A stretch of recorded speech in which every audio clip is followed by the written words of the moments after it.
funeral of a 15-year-old Palestinian boy allegedly killed by Israeli forces last year in the West Bank. Witnesses say he was among a group of children near a heavily guarded Jewish settlement when he was shot by a sniper.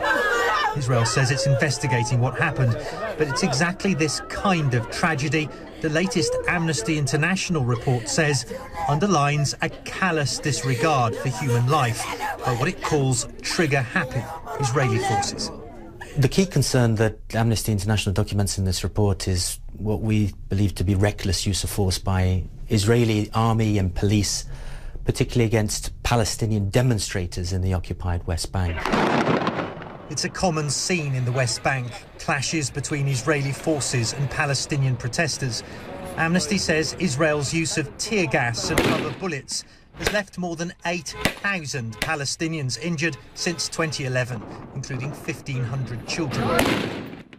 And the human rights group says of the 22 Palestinian civilians killed by Israeli forces in the West Bank last year, at least 14 were demonstrators, some shot in the back. Israeli officials say the report shows a complete lack of understanding of the operational challenges Israeli forces face and ignores the increase in Palestinian violence over the past year. When a Palestinian throws a firebomb or when a Palestinian throws a rock, they can kill, they can maim. The IDF, the Israel Defense Forces, we're responsible for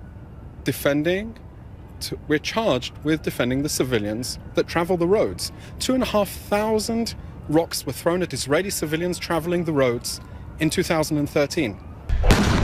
Israel maintains that the use of force is an absolute last resort, but it's the number of Palestinians killed on which the Amnesty report focuses, and what it says is the needless loss of life when Israeli forces use lethal means to crack down.